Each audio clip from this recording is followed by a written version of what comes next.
There are exactly 3 kinds of stupid decisions a man can make in the northern wilds. 1. Stepping out into a blizzard. 2. Saving someone from the race your people have been fighting for generations. 3. Doing both at the same time.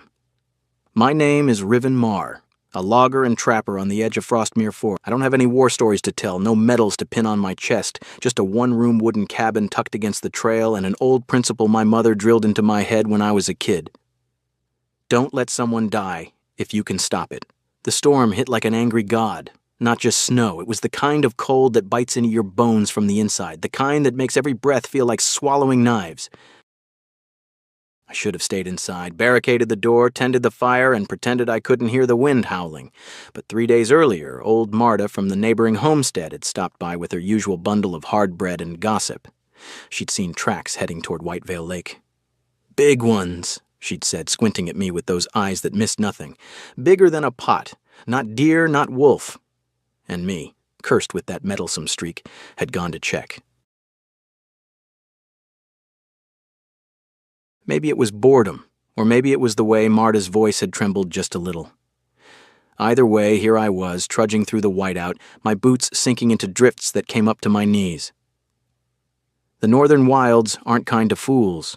This is the borderland between human settlements and orc territories, where the peace treaty is just ink on paper and old grudges run deeper than the frozen rivers. Orcs kill humans, humans kill orcs. That's the unwritten law. I've heard the story since I could walk. Green-skinned savages raiding villages, tusked warriors leaving nothing but ash. My mother used to tell them to scare me straight, but she always added her twist. "Hate the fight, not the fighter, Riven. We're all just trying to survive." She died 5 years ago, taken by a fever that no healer could touch. Left me the cabin, her principles, and a quiet life I didn't mind. No family left, no ties to the villages down south. Just me, my axe, and the forest. I liked the silence until days like this when it felt too heavy. Whitevale Lake appeared like a ghost through the storm, a vast sheet of white, not from fresh snow, but from ice so thick and hard it looked like polished stone. The wind whipped across it, carrying flakes that stung my face like needles. I crouched at the edge, scanning the cracks that had frozen over again. That's when my heart stopped. Green, not the pale green of a frozen corpse, but a living green, like spring grass pushing through a graveyard in winter, a body trapped in the ice from the waist down. The upper half slumped forward as if it had given up, black hair matted in icy clumps around the face. Armor, not makeshift, but real. Metal plates etched with patterns, sharp edges catching the faint light filtering through the blizzard. An orc, a female orc. Every instinct screamed, "Turn away. Orcs kill people. People kill orcs." That's the law. The treaty might hold the clans back from full war, but out here, alone, no one would blame me for walking on. Captains in the border patrols would probably pat me on the back for it. I backed up 3 steps, turned around, took 7 more, and stopped. My mother's voice echoed in my head, harsh as dry wood. "Don't let someone die if you can stop it. Especially when they're helpless." "Damn it," I muttered, my breath torn away by the wind. I turned back, drew my axe, and knelt at the ice's edge. The ice didn't want to let her go. I hacked with the axe, pried with 2 knives, and scraped with my bare hands, chipping away at the fractured section bit by bit, like mining stone. An hour later, my hands were bleeding from the cold and the jagged edges. Finally, the ice gave way with a crack that echoed like thunder. She came free like a dead weight, nearly pulling me face first into the lake. She was heavy, heavier than any man I'd carried. Under the armor, muscles like ropes. I'd heard orcs were strong, but she felt more like a warhorse than a woman. If she lived long enough to wake, she could probably snap me in half like a twig. I hefted her onto my shoulder anyway. The trek back to the cabin was a nightmare. Wind tore at my cloak. Snow blinded me, but then my cabin loomed out of the white like a miracle made of logs and desperation. I kicked the door open, staggered inside, and dumped her near the hearth before slumping against the wall, remembering how to breathe. She lay there, still, cold, silent, like a statue carved from green stone. And I knew, from this moment I'd drag trouble home. I knew hypothermia. Anyone living alone in the northern wilds does, unless they want to die from one cold night. I'd saved myself twice, pulled a lost traveler through once, but never an orc. Still, the rules were the same. Warm them slow, not fast. Keep them dry. Keep them breathing. Keep your own heart from panicking. She lay there on the floor near the hearth, her green skin pale under the ice crystals still clinging to her.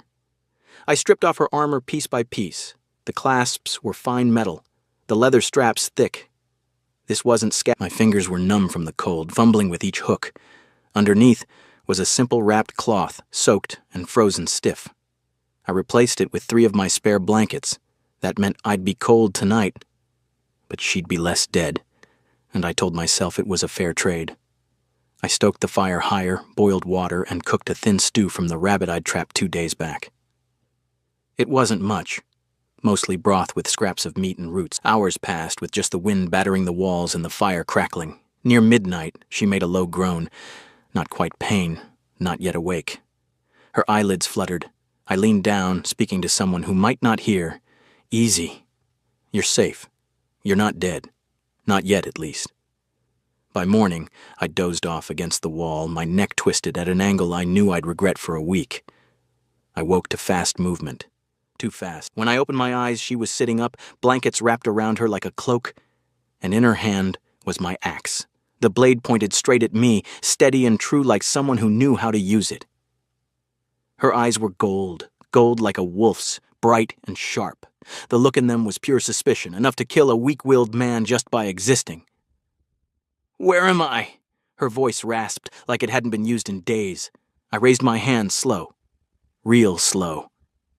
"In my cabin. I pulled you out of the ice. You were dying." "Safe?" she echoed, like the word was foreign. "A human, telling an orc she's safe. Funny." The axe didn't lower. "What do you want?" I blinked. "I want you not to split my skull with my own axe." She stared at me like she was weighing if I was lying or playing some game. I just stood still, letting the exhaustion in my eyes speak for me. "Why did you save me?" she asked. "Because you were dying," I said. Not an answer. "It's the only one I've got." We stared at each other. Outside, the storm had eased to steady snow, still deadly, just quieter. Finally, she lowered the axe a fraction, not out of reach. "You're either brave," she said, "or stupid." I've heard folks lean toward the second.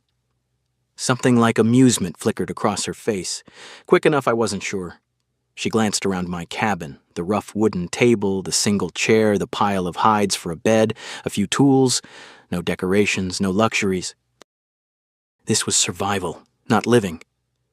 "You're poor," she said like a fact, not an insult. "You're observant," I replied, my voice dry. She looked back at me. "Name?" "Riven." She paused a beat. Short, but I was sharp enough to notice it was a consideration.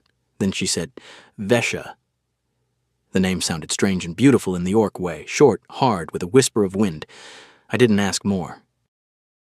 I just turned to the fire, ladled stew into my only wooden bowl, the one that was cracked, patched with tree resin. I handed it to her. She took it like it was gold, stared at it a long while before drinking. "Bad stew," she said. "I never claimed to be a cook." She closed her eyes, sipping slow. "But it's the best thing I've tasted in weeks." I watched her then, under the muscles in the predator eyes. She was exhausted, the kind of tired that didn't come from one night in ice, but from a longer journey. She lay back, pulling the blankets to her chin, and slept. And I sat by the fire, looking at the cracked wooden bowl on the table, wondering what I'd brought into this tiny cabin. The storm didn't end in a day. It dragged on for 3 like a curse. 3 days I kept the fire going, boiled water, checked her breathing like checking a trap line. She slept. When awake, we talked careful, like 2 people walking on thin ice, one wrong word and everything cracks. She asked about my life. I asked about hers. We both gave truths. Just enough. I told her I lived alone since my mother died 5 years back because I'm used to it. I didn't say I'd tried living with someone once and failed because I couldn't stand the noise. She didn't say why alone or why her armor was so finely made. By the third day, she was strong enough to stand and pace the cabin.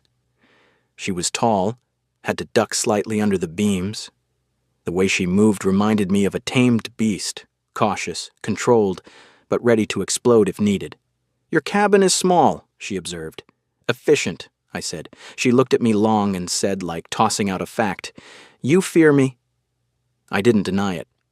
"You're twice my size. Fear's normal." "I could," she said matter-of-fact, "but I won't." "Glad to hear it."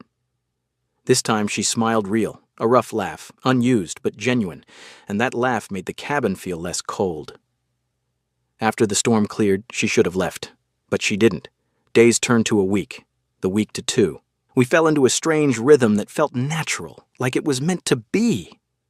Mornings, I'd chop wood. She'd stand at the door watching, say, "Muscles still weak," even though I saw her strength returning day by day. Afternoons, I'd check traps. She'd stay back boiling water and mending her leather straps. Evenings, we'd eat together. Since I had only one bowl, it passed between us like a ritual. She told of Iron Peak Mountains where the cold made the northern wilds look like child's play, of learning to fight before reading, of a culture where weakness was death. I told of my mother, the one who taught survival with discipline and a hard heart, of how my people told orc monster stories to scare kids, of how I hated those stories but grew up in them. "We tell monster stories about you," I said one night. "We tell stories about weak, treacherous, dying like insects." Great, very diplomatic. Orcs aren't known for diplomacy. There were moments I realized the madness of it, a human and an orc, lifelong enemies sharing a cabin and bad stew. But it was happening, and the longer it went, the more the enemy part blurred. One afternoon, I came back to find Vesha holding the wooden bowl, turning it in her hands. "This bowl is old," she said, "cracked." It was and it still works. She looked at the crack, then at me. "It's cracked because it's used. It's ugly because it's real." I didn't know bowls had philosophy. "Not the bowl," she said softly. "You." I didn't understand right away, but those words stuck like a soft thorn in my mind.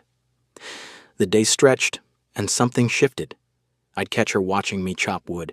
Not with once when I came back from traps with a fresh rabbit, she took it from my hands. Our fingers brushed, rough skin on rough skin, and neither of us pulled away quick. That touch lingered in my head longer than it should. Evenings by the fire, we'd sit closer than necessary. The cabin was small, sure, but not that small. She'd talk about the stars over Iron Peak, how they guided warriors home. I'd tell her about the trails in Frostmere, how the forest whispered warnings if our voices filled the space, chasing out the silence I'd always clung to.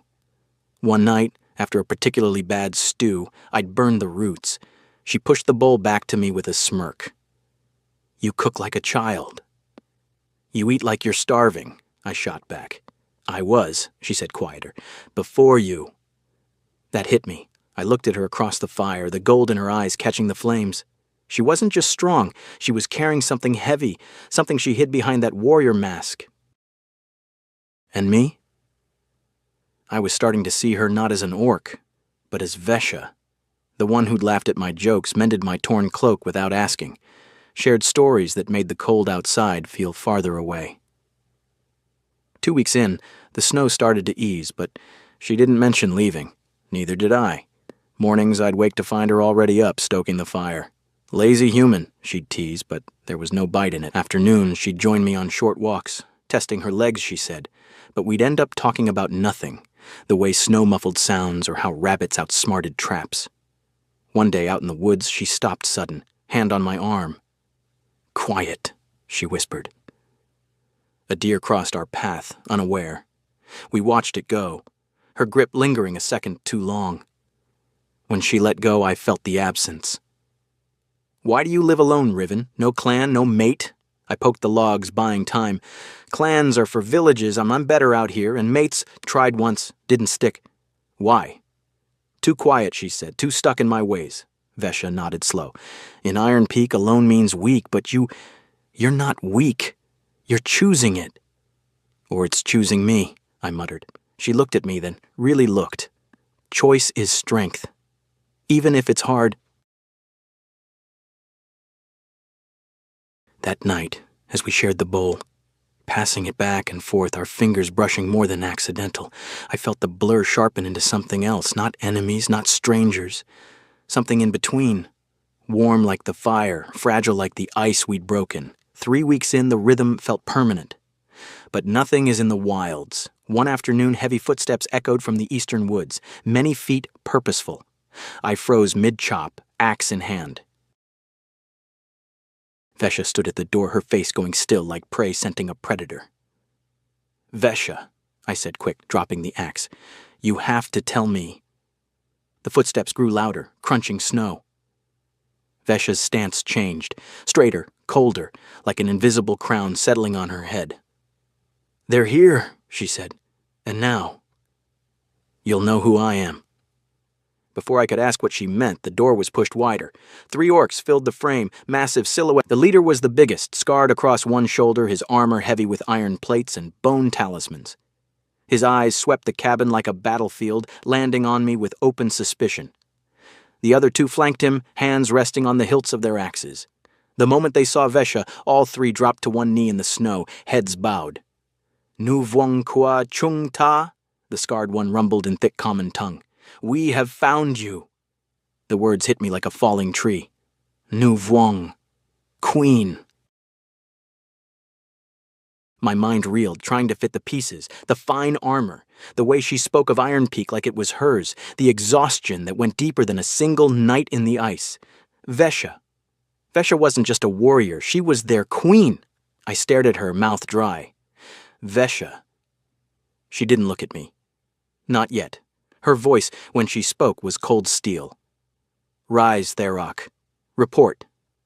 The scarred orc stood but kept his eyes lowered. "Your absence has caused unrest, my queen. The clans argue over succession. Some whisper you are dead. Others claim betrayal. We tracked your trail for 27 days. The Bloodhowl clan grows bold. They say the throne is empty. 27 days, nearly a month. I'd kept her alive for nearly a month, sharing my only bowl, my blankets, my fire, and all that time, she'd been a queen. Therok's gaze flicked to me, sharp as a blade. "This human, did he harm you, imprison you?" Vesha finally turned to me. Her golden eyes held something I couldn't read, regret, maybe, or the weight of a decision. "No," she said, voice firm. "He saved me from the ice. He kept me alive when I should have died." Therok's hand tightened on his axe. A human saving an orc? Mercy from our enemy? He must want something, gold, information. Your head is a trophy. "I want her to live," I said, my voice steadier than I felt. My hands were empty, but every instant the other 2 orcs shifted, muttering in their tongue. Therok stepped forward, towering over me. "You expect us to believe that? After generations of blood between our peoples?" Vesha raised a hand, and silence fell instantly. "Enough. He speaks truth. I owe him a life debt." The words hung heavy in the small cabin. Life debt. I'd heard the term in old trader stories, sacred among orcs, unbreakable. Saving her had bound her to me in ways I didn't understand. Vesha turned fully to me then. "Riven, we must speak alone." Therok hesitated, his eyes narrowing on me like I was prey. "My queen, outside," she commanded. The 3 orcs backed out, but not far. I could feel their stares through the open door. The cabin felt smaller than ever. Vesha stood before me, blankets still draped over her shoulders like a makeshift cloak. For the first time, I saw the queen in her, the way her presence filled the space, the quiet authority that— "I lied to you," she said softly. "My name is Vexara, queen of the Iron Peak clans." I swallowed hard, the words landing like stones. "Why?" "Because I wanted to be Vesha, just Vesha, not the symbol they carry into war, not the one who decides who lives and who dies for thousands. For a few weeks I wanted to be a person, someone who could sit by a fire and share a cracked bowl without fear of what it meant." Her golden eyes searched mine. "If you had known, would you still have pulled me from the ice? Would you have given me your blankets, your food, your warmth?" I thought about it. Really thought. The fear that had gripped me that first night. The old stories of orc raids. The way my people whispered green devil like a curse. I don't know, I admitted, my voice rough. I might have been too scared, might have walked away, but I hope I wouldn't have. I hope I'd still have done the right. She nodded slowly, like she'd expected the honesty. That is why I didn't tell you. I wanted to see the man, not the fear. Outside, Tharok cleared his throat loudly. My queen, we must return. The clans fracture without you. Bloodhowl already gathers warriors. Vexara's shoulders tensed. She reached out, her large hand closing gently around mine. Her touch was warm now, strong but careful. I must go. My people need their queen, but I'd take something with me. She glanced at the table, at the cracked wooden bowl. May I keep it? She asked. As a reminder that kindness exists even in the smallest things, that a human with nothing gave everything to an enemy. I looked at the bowl, the one my father had used every day, the one that had survived winters and loss. It was worthless to anyone else, but to her, it meant something. Take it, I said. She picked it up carefully, then she stepped closer, her voice low enough that only I could hear. You saved a queen, Rivenmar. But more than that, you saved Vesha. I will not forget. Before I could respond, she turned and walked out. The 3 orcs fell in around her like a living wall. Tharok shot me one last glare, but said nothing. They vanished into the trees, their footprints already filling with fresh snow. The cabin, the blankets lay crumpled on the floor where she'd slept, and the space where the bowl had sat felt empty. I sat down hard on the chair, staring at the hearth. A queen. I'd shared stew with a queen. Let her sleep under my roof. Laughed with her like she was just Vesha. And now she was gone. The silence pressed in, heavier than any blizzard. I didn't know if I'd ever see her again. But one thing was certain. The green-skinned stranger I'd pulled from the ice had changed everything. And the cracked bowl was no longer on my table. 3 days after they left, Marta showed up like she always did. With a loaf of hard bread and a barrage of questions, she plunked herself down on my only chair like she owned it, her sharp eyes scanning the cabin as if she could smell the change in the air. You're quieter than usual, she said, squinting at me. The kind of quiet that means you're hiding something. Nothing, I replied, stirring the fire to avoid her gaze. There's something, she declared, crossing her arms. I can tell. I didn't tell her. Some stories aren't meant to be sliced open like bread. They break too easily. I went back to my old rhythm, chopping wood, setting traps, patching the roof, surviving the tail end of winter. But every night, my eyes drifted to the shelf where the bowl used to sit, and I'd wonder, what does a queen do with a cracked wooden bowl not worth a copper? Does she keep it on a golden table in some mountain hall, or toss it aside once she's back on her throne? 2 months passed. Winter faded slow, snow turning to mud underfoot. The forest remembered how to sprout green shoots. That's when I saw the shadow in the eastern woods. My hand went to the axe instinctively, then paused. It was the younger warrior from before, the one with fewer scars, less menace in his stance. He carried a cloth bundle, stopping a respectful distance from the cabin. Human Riven, he said, using my name like a title.